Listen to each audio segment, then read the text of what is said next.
Hi, Michael.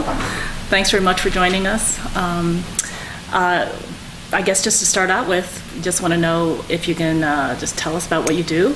And Okay, so I'm the principal scientist of Lithium. So I do basically research and development in terms of understanding user behavior.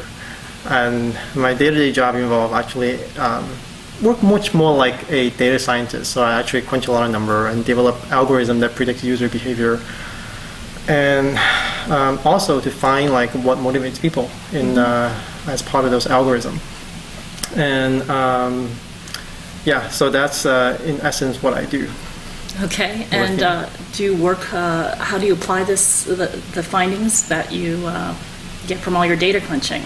In Yeah, so one of the things that we do a little bit different than other people who said they do gamification is that everybody knows that extrinsic motivators are not good motivators, right? They will work for a while, but then they stop working. And but the points and all the badges that you give people, those are all extrinsic motivators, right? So how does it actually work? And one of the things that we do a little bit different is that we actually these algorithms try to find out what actually motivates people intrinsically. Just because you share some content or post something or you interact or you engage with the community doesn't mean you inherently love to engage, or love to post or love to share, right?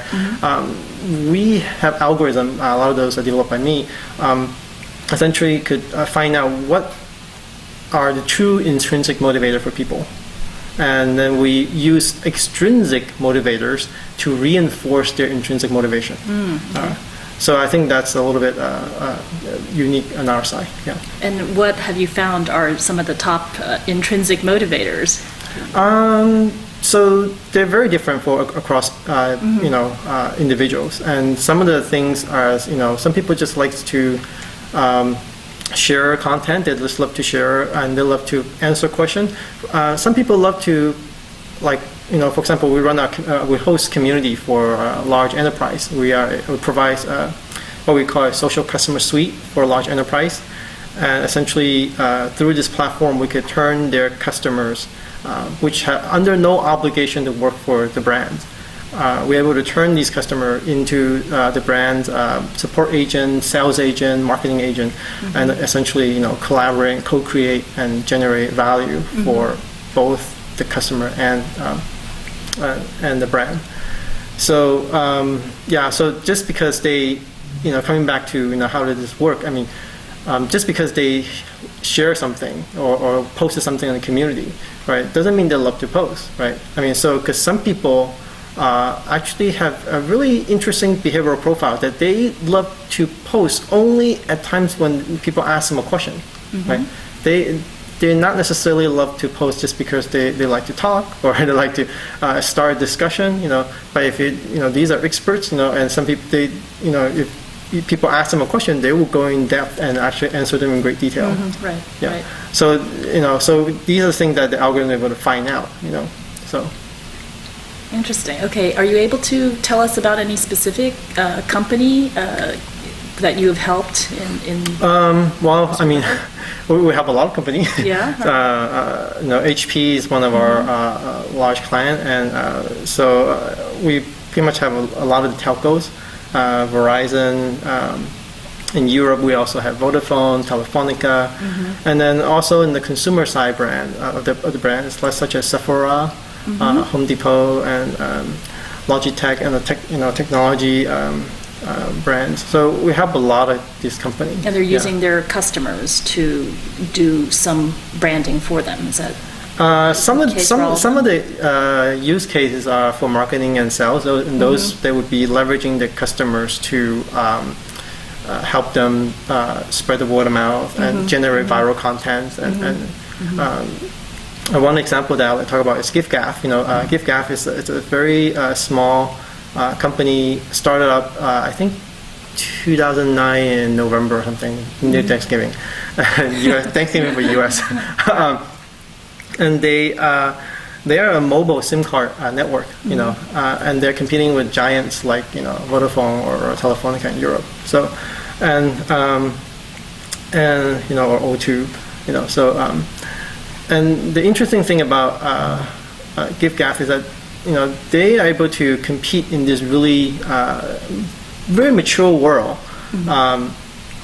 and be able to be successful in it, because they built a community around the customer.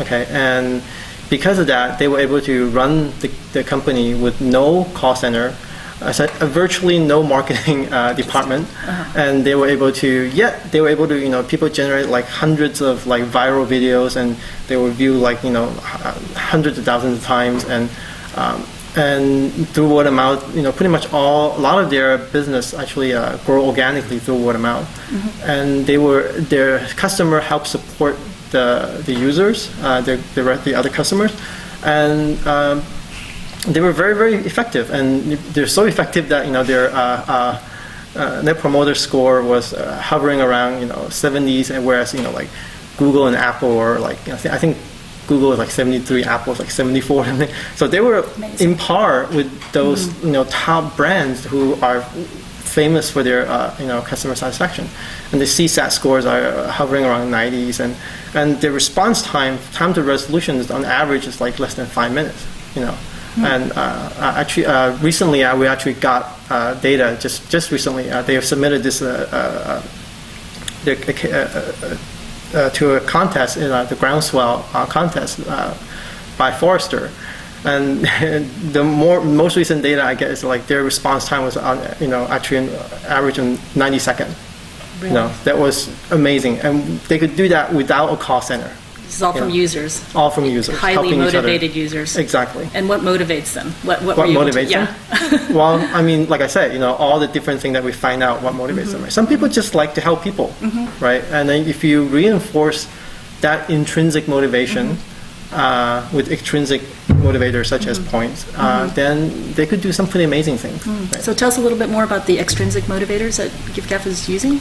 The intrinsic motivator are very similar to the rest of the people are using. So I think at a glance, it's very hard to tell the difference. We use points, badges, and leaderboards, and all those typical extrinsic motivator. But what's different is that we reinforce the intrinsic motivator. There is a discovery process in underneath all this that actually find out, because in our platform we track pretty much all the actions that a user take, and because we also have 300 or 400 community that we run for different clients all over the world, and we can actually essentially look at the distribution. For example, just looking at the behavior of like posting content, right? Just because you posted like one or two messages doesn't mean you love to post. Right.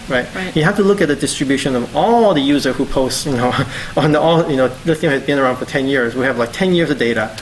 We can actually look at what is the distribution of people posting and what are small fraction that actually really love posts. What do they behave like? How many posts do they contribute a day, or at what rate do they contribute?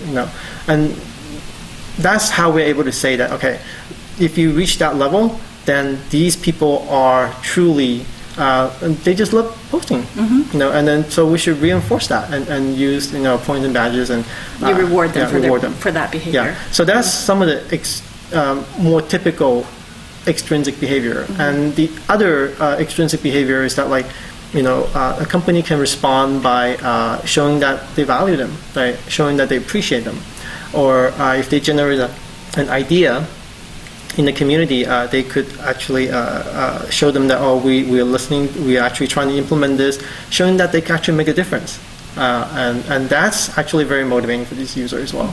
Yeah. Great, terrific. Well, and what do you plan or hope to get out of this conference yourself? Well, I think it's just learn. Yeah, as a scientist, I think learning is a never, it's a never-ending process. I think there's always interesting things to be learned. There are a lot of experts in the room, and I'm very excited about the conference. Great. Yeah. Well, thank you very much. Appreciate it. Thank you. Yeah.